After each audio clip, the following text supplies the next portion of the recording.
We now have the contract details of Steve Sarkisian's extension, and I see a lot of the two P's, payments and perks. You are Locked On Longhorns, your daily podcast on the Texas Longhorns. Part of the Locked On Podcast Network, your team every day.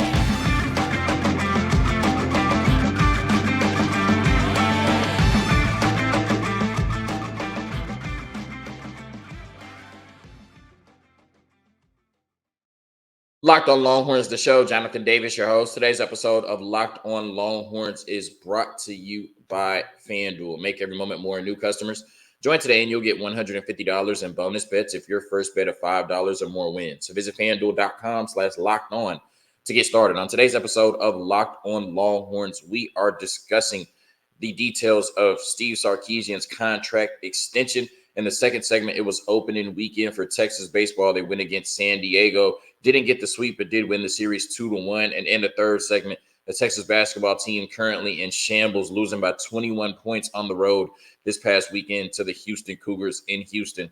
All of that and more on today's episode of Locked On Longhorns, part of the Locked On Podcast Network, your team every day.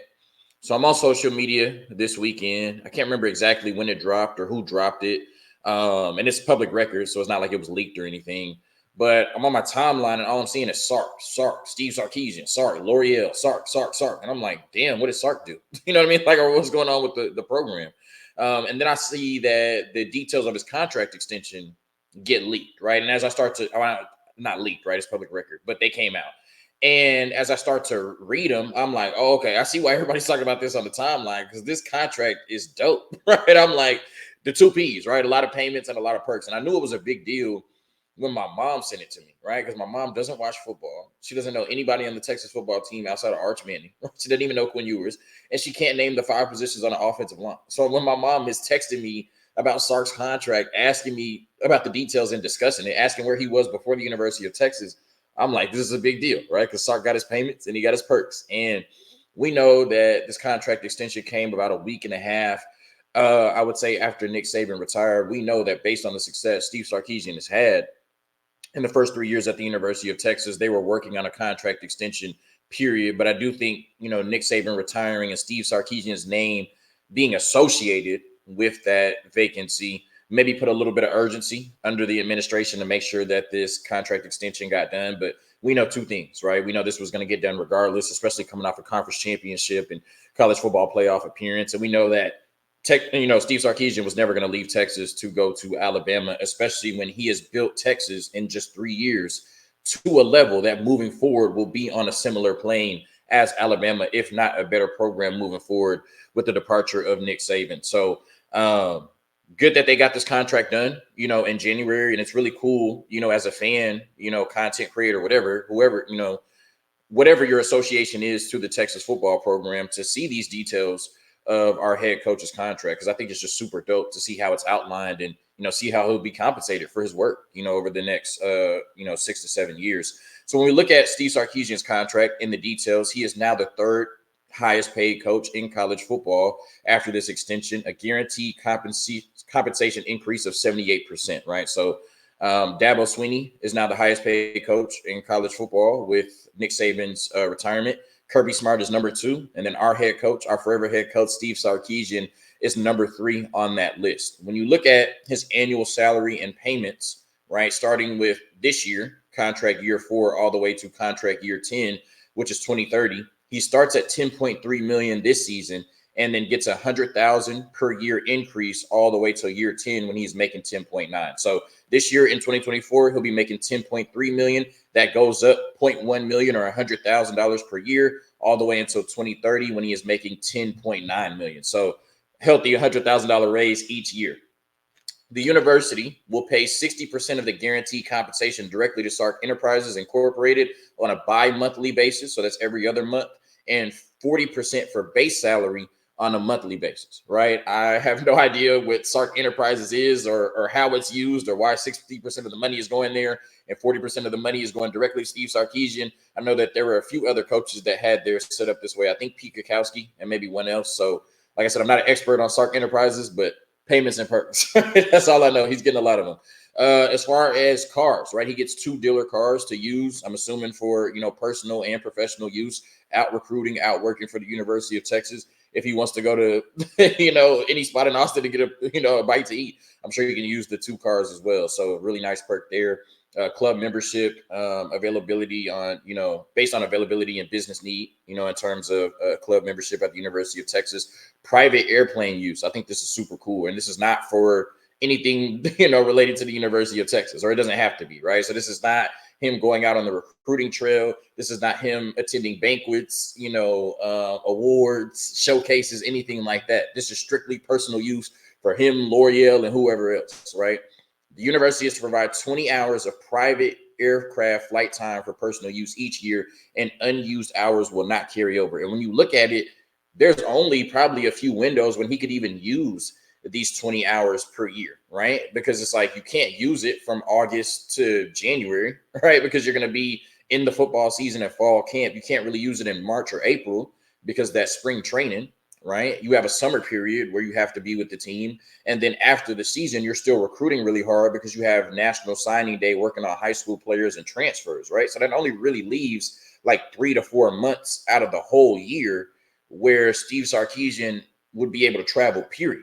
Right, and not have to worry about official University of Texas business. And so I think 20 hours is more than enough, especially on a private jet with him and L'Oreal. If you think about, a trip, I would say at least in the US, anywhere being 3 hours or less round trip on a private jet, that's 3 different trips a year that him and L'Oreal can take together with this 20 hours of personal use on a private jet from the University of Texas. So I think that's a super cool perk. Special one-time payment of $300,000 on or before April 1st, 2024. We just know that Sark is going to get $300,000 before April 1st. Right? We don't even need to know why. Let's just know he's getting $300,000. As far as getting tickets to sporting events, up to 12 tickets to all home football games, opportunity to purchase up to 20 tickets to all home football games, and 1 suite for use at all home football games, including premium parking passes, up to 8 tickets at away football games, and the opportunity to purchase up to 20 tickets to all football away games, up to 8 tickets to conference championship games and all postseason football games, and 1 suite for use at all postseason football games with the opportunity to purchase up to 20 tickets, and up to 6 tickets to all home games for all other UT Austin sports. So we've seen Sark on the sidelines at the basketball games, whether it's baseball, volleyball, whatever, right? Sark gets up to 6 tickets. And then, of course, if it's football, 12. And then if he wants to pay for up to 20, he can, with a suite at most football events as well. Now, when we look at the non-guaranteed compensation or the incentives, there's an increase of 124% in terms of the incentives or potential incentives. Now, on an annual basis, he can only earn up to $1.85 million, right? So it's capped at $1,850,000 annually. But these are the details of the non-guaranteed compensation or performance incentives that he would have to reach to get this money. Conference championship, right? $150,000 in any contract year that Steve Sarkisian makes the conference championship game. So if he makes the SEC championship game, he gets $150,000 regardless of result. If he wins the SEC championship game in that calendar year, he gets $300,000. So $150,000 for making it to the conference championship game, $300,000 for winning the conference championship game. The second thing is the highest following postseason bowl college football playoff achievement. $100,000 in the postseason of any contract year in which the team participates in a bowl game that is not part of the college football playoff. So even if Texas is not in the top 12, but they go to a bowl, basically if they win 6 games, Steve Sarkisian gets $100,000. $250,000 if the team makes it to the college football playoffs, right? They don't have to win anything, just $250,000 if they make it to the college football playoffs. $500,000 if they make it to the second round of the college football playoffs. $750,000 if the team makes it to the college football playoff semifinal, and $1 million if the team participates in the national championship game. $1.25 million if the team wins the national championship game. And once again, this is all capped at $1.85 million. So if Steve Sarkisian wins the national championship game, he can only make $1.85 million in a year, right? Coaching recognition not to exceed $300,000. $200,000 in any contract year for which the head coach is named the National Coach of the Year for one or more of the following: the Eddie Robinson Coach of the Year, George Monger, Coach of the Year, Bear Bryant, Coach of the Year, Home Depot, Coach of the Year, AP, Coach of the Year, Walter Camp, Coach of the Year, and Gene Stallings, Coach of the Year. So that's like 7 different opportunities for him to win Coach of the Year and receive that $200,000. He can only get it once, though. So if he's named, Coach of the Year 3 different times by 3 different publications, he only gets that $200,000 once, and then $100,000 in any contract year in which head coach Steve Sarkisian is named the Conference Coach of the Year, voted on by the coaches. So Steve Sarkisian is now the 3rd highest paid coach in college football, behind Dabo Swinney and Kirby Smart. And it's super cool to talk about the details of that contract and see how he'll be compensated, guaranteed, and performance incentives over the next 7 years at the University of Texas. With great responsibility, with great power comes great responsibility, I guess. And he's now the 3rd highest paid coach in college football. I think it's well deserved based on what he's done the past 3 years. But now, for the next 7, he has to earn that contract extension that was given to him by the University of Texas. Congrats to Steve Sarkisian and his family, right, for a lot of payments and a lot of perks coming his way. And, once again, hopefully over the next 7 years, he validates that decision to get this contract extension this offseason. A quick word from our sponsors, and we're talking about opening weekend in baseball. The best sport in the world is back at the 40 acres. Today's episode of Locked On Longhorns is brought to you by FanDuel. Get buckets with your first bet on FanDuel, America's #1 sportsbook, because right now, new customers get $150 in bonus bets with any winning $5 bet. That's $150 if your team wins. So bet on all your favorite NBA players and teams with quick bets, live same-game parlays, exclusive props, and more. Just visit FanDuel.com/LockedOn and shoot your shot with FanDuel, the official sportsbook partner of the National Basketball Association. Sorry for that. It's early in the morning, I guess. I need to get something to eat. So when we look at the Texas baseball team, they had, their opening 3-game set against San Diego. Obviously, last year, this was a really talented team that, people thought definitely could go far, especially in the second half of the season. I think coming into the year, we were looked at as kind of a rebuilding team, or, maybe a team that wouldn't be able to live up to the yearly expectations or annual expectations we have at the 40 acres, but a team that, necessarily wouldn't be as successful as the teams that came before them, even in recent years under David Pierce. And I think as the season started to progress along and they got hot in the second half of the season, started to really hit on all cylinders, we saw a team that could make some noise and possibly, compete for a championship or get as close as possible, right? I think last year's team absolutely maximized their ceiling, right? And proved a lot of people wrong, right? I don't even think they were ranked preseason, right? And they ended up being, one of the best teams in the country at the end. And, obviously a tough loss to Stanford. You had the whole lighting situation, ball gets lost in the air, they walk it off, and really just a devastating loss for this Texas program. But, now it's 2024. The season is upon us, and they have another opportunity to go out and prove why they're the premier program in college baseball, right? The 40 acres, the Longhorns, whatever you want to call them. Texas baseball is the creme de la creme in college baseball, and they started off the season well. Obviously you would like to get a sweep against a team like San Diego, but they won 2 out of 3, and, you continue to build on that moving forward. It's a long season with baseball, and you just want to improve on the little things each game and get better and be playing your best baseball at the end of the season. So enough with the monologue, right? Season kicked off on Friday with the weekend series against San Diego. San Diego's coming off a 2023 season where they went 24-25-1, so they were under 500 last season.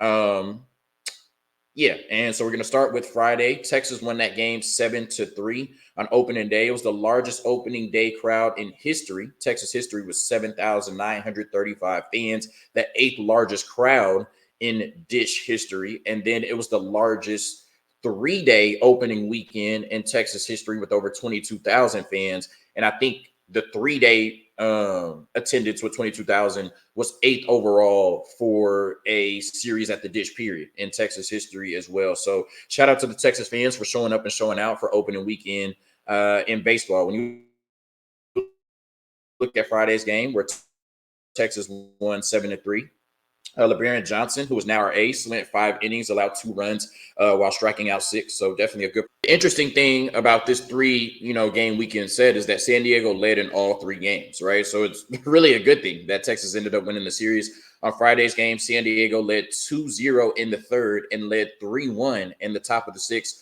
before Texas put up a 5 spot in the bottom of the 6th to take the lead and ultimately win the game. The dagger being a grand slam by Jalen Flores, and then they added an insurance run at the end of the game to win that game 7-3. They come back on Saturday, and San Diego wins this game 6-5 in 11 innings. Charlie Hurley started that game and went 3 2/3.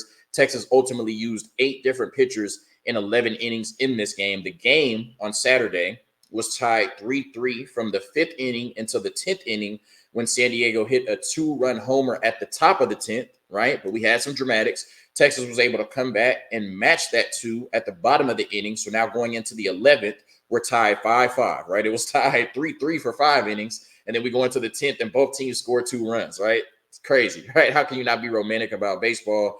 San Diego scored another run in the top of the 11th, putting the pressure back on the Texas Longhorns. They had 3 outs to match that run. They were unable to do so. San Diego got that win on Saturday, once again, 6-5 in 11 innings. And then on Sunday, the rubber match, Texas wins 9-4 to take the series. Tanner Witt was the starter. He was only able to record 3 outs in the 2nd inning. The bases were loaded with no outs. Cody Howard came in, took over in the 2nd with the bases loaded, once again, no outs, and came out unscathed. Ultimately delivered 4 innings, giving up only 1 unearned run. Texas had 2 errors in this game defensively. Max Grubbs pitched the game into the 8th inning, allowing San Diego's 4th and final run. But on the offensive side, Texas scored 9 runs. And they got really creative with how they did it, right? Because if I told you that they scored 9 runs on only 9 hits, you're thinking, oh, they hit a bunch of home runs and, the power bats were out. Not really, right? They scored 9 runs on only 9 hits, but they only had 7 singles and 2 doubles, right? So how did they get 9 runs on only 9 hits? They had 7 walks, right? 4 batters were hit. So that's 11 base runners that you got without even swinging the bat, right? And they also had 3 stolen bases. So, you were able to advance 3 runners once they got on base. So shout out to, the Texas baseball team. Obviously, they weren't swinging the bats, like they expected to in the first couple of games in the season, but you find a way to adjust. You find a way to get on base. You find a way to cross home plate. You find a way to win the game and get on to the next series. And I think they start Tuesday night against Houston Christian in their next baseball series, or there might just be 1 game against Houston Christian. I have to go back and look at the schedule. I apologize for that. But like I said, a good opening weekend series and a good bounce back game yesterday on Sunday to make sure you take that series against San Diego. So it's good to have baseball back on the 40 acres. Really excited about this team moving forward, especially when they get into conference play and, play against these Big 12 teams for the last time. And, hopefully, the Omaha will make noise in Omaha at the end of the season. A quick word from our sponsors, and we get into the 21-point dragging that we witnessed on Saturday between the Houston Cougars and the Texas Longhorns.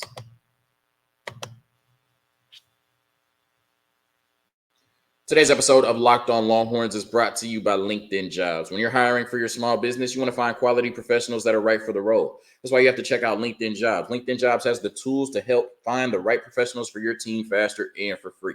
LinkedIn isn't just another job board. LinkedIn has a vast network of more than 1 billion professionals, which makes it the best place to hire. It gives you access to professionals you can't find anywhere else. LinkedIn does all that while making the process easy and intuitive. Hiring is easy when you have that many quality candidates. So easy, in fact, that 86% of small businesses get a qualified candidate within 24 hours. LinkedIn knows that small businesses are wearing so many hats and might not have the time or resources to hire. But LinkedIn is constantly finding ways to make the process easier. They even just launched a feature that helps you write job descriptions, making the process even easier and quicker. 2.5 million small businesses use LinkedIn for hiring. So post your job for free at linkedin.com/lockedoncollege. That's linkedin.com/lockedoncollege to post your job for free. Terms and conditions do apply. All right, we're going to get out of here talking about the Texas basketball team. I originally had it written down to where I was going to talk about Sark's contract, the basketball team, and then the baseball team. But I'm like, if the basketball team lost by 21 and the baseball team won 2 out of 3 games, I should probably talk about the baseball team in the second segment and then bury Texas losing by 21 to Houston in the third segment. I live in Houston. I thought about going to this game, was going to go to this game. And then as I got closer, I'm not a experienced guy. I'm not I was in the building. That means enough to me. I need my team to win too. Only game I really ever had fun at that we lost was the first Texas-Alabama game in 2022. Just because we were 21-point underdogs, I was so shocked that we only lost by 1 point. I think the entire DKR was still happy regardless of the result of that game. But outside of that, like, I need my team to win for sure. So I was like, am I really going to pay money to go watch Houston and Texas play at home in Houston when Houston's one of the best teams in the country? And thankfully, I didn't make that decision because, Texas started off, able to stay with them for a little bit. But, then Houston got up 9, and then it was 15, and then it was 20, and it never got back to 9 or anything close to that. So, bottom line is Houston's just a better basketball team, right? And I think I came on here after the Iowa State loss mad because we were at home, mad because I felt like we should have won that game, mad because we came out with more intensity and won the second half by 12 points, but we had dug such a hole in the first half, we couldn't overcome it. So I was mad because I felt like we had a chance. I was mad because I felt like we sold ourselves short. I was mad because I felt like we got in our own way, like we prevented ourselves from winning. I really didn't have much emotion after this Houston game because Houston's just a better team. Like, just watching that on the screen, it was just very clear that Houston was the better team by far, and there was nothing I could really do. There was really no emotions that I could yell or scream. Like, there was nobody I could really be too mad at because I'm like, you're just going against a better team. Like, and I hate to see a program with the standards like the University of Texas, not the basketball program specifically, but just athletics at the University of Texas. We should be playing at the highest level. We should have the highest standard. You never want to see a University of Texas team in any sport and say they just couldn't compete with who was across from them, right? Like, we have too many resources to ever say that in any sport. But yet that was the case on Saturday. Like, they just weren't good enough to compete with who was across from them, especially being on the road with how bad the University of Houston wanted that game. So, like I said, Houston is the better team. And, you would have been a lot better off closing that game in Austin, where you had a 6-point lead at one point. You were fighting down the stretch. That game went to overtime at home in front of your fans in the Moody Center. You just had to find a way to close that game. And when you didn't, it kind of made this game a must win, right? Because you didn't want to lose both games to Houston. Having at least one win against Houston would be a huge, resume builder in terms of getting into the tournament, but you lost both, right? But you probably never were going to win this game, So, it just makes that game in Austin that you lost a little bit more premium, right? Especially coming into Houston Saturday, primetime game. And I mean, you showed it, right? They showed it, right? They weren't losing that game. When you look at it, Houston, they're just more physical. They rebound better, they defend better, and they shoot better, which would probably lead to a win 7 to 8 out of 10 times, right? I think Texas, is talented enough to maybe get 2 or 3 out of Houston if they played 10 times. But the way that they play night in and night out, they're beating that Texas team 7 to 8 out of 10 times for sure. Texas was out-rebounded by double digits in both games, 22 total to be exact. And I think that's the biggest key is just rebounding, right? Because everything goes into rebounding, right? How physical are you? That shows up in rebounding. How disciplined are you? That shows up in rebounding. How bad do you want it? That shows up in rebounding. Which team got more offensive opportunities? That shows up in rebounding, right? So both times they were out rebounded by 11, 22 times total in just 2 games. And that's the biggest story, right? Like, they wanted it more. They were more physical. They got more offensive opportunities than you. And that's why they won both games against you. Max Abmas had one of the worst games of his professional career. And I don't think I'm exaggerating, right? Offensively, he was horrid. Defensively, he was horrid, right? And I think it's kind of shattering emotionally to a team, right? When your best player is a liability on the court. Like, when your best player can't do anything, like when you're already getting smoked, they're already all in your face. They're already putting crazy pressure on you, and you don't even want to be there at this point. Like, you're nervous, you're shocked, you're shook. Like, you can't even come down the court and run offense. Like, at least you're thinking like, well, okay, well, let's hope we can just pass the ball to Max Abmas and he can make a play. And when Max Abmas is the worst player on the court, like, that has to just be demoralizing. And I honestly think he was the worst player on the court, right? Like, when you look at it, when he had the ball in his hands, he couldn't create any space or take anyone off the dribble. Any defender that was in front of him, he couldn't do anything one-on-one, right? So he had to keep calling for a screen to try to get the matchup he wanted. But then they just started showing off the screen and making him give up the ball. So essentially he was a non-factor on the offensive end. He shot 2 for 14 from the field, right? 2 for 14 from the field. One of those shots being a prayer from like 30 feet from the NBA 3-point line that he just happened to make. And he didn't even make the free throw because he got fouled to make it a 4-point play. And then another one was just a routine jumper. He had more shots blocked than actual field goals made. And he paid no attention to detail on defense in front of Cryer, who made 6 threes, I believe, and couldn't stay in front of Jamal Shead, who had one of the craziest stat lines you'll ever see in college basketball, like 6 assists, 11 rebounds, 16 points, 6 steals, and 2 blocks from a point guard. Like, and most of that was on Max Abmas, right? Because he just dominated that matchup like crazy. what's so crazy to me is that Max Asmus, I would say Dylan Dessou is our best player, but Max Asmus is 11th in all-time scoring in college basketball, like all time. And the broadcast was mentioning in the second half with like 13, 12 minutes left to take him out of the game. Like, that's how bad Max Asmus was on Saturday, that he's our second best player, one of the most prolific scorers in college basketball history. And the broadcast mentioned taking him out of the game because he was that much of a liability on the court. So, Texas may have not had a chance from the moment they showed up, but they damn sure didn't have a chance with the way Max Asmus played on Saturday. Cougars only made 8 threes compared to 6 threes for Texas, but theirs felt way more impactful, right? Especially every LJ Cryer 3 felt like a backbreaker for Texas. Caden Shedrick's 3 was in garbage time. The rest of our 5 threes probably just kept us within 15. Like, I think there was 1 3 from Dylan Dessou at the beginning of the game that was crucial, but the rest of those threes just made sure we didn't get blown out. We just got blown out. At 21 points.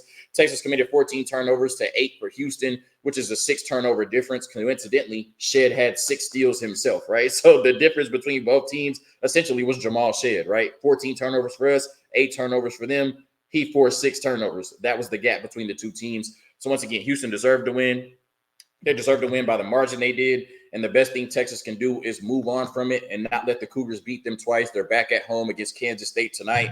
Once again, do not let U of H beat you twice. Bounce back, go out, beat a team you're capable of beating at home in front of your fans in the Moody Center tonight against Kansas State. But shout out to the Houston basketball team, one of the best teams in the country for a reason. I think they're the second most winningest team in college basketball over the last 4 years. And every year, Kelvin Sampson puts a national championship contender on the court. And you wish Texas would have been able to get a win in those 2 games against the Houston Cougars. But the bottom line is the Houston Cougars wanted it more, and that's why they got both of those games. Thank you for tuning in to another episode of Locked On Longhorns, part of the Locked On Podcast Network, your team every day. And just like Steve Sarkisian, go out there today in the real world and earn those payments and perks. Payments and perks.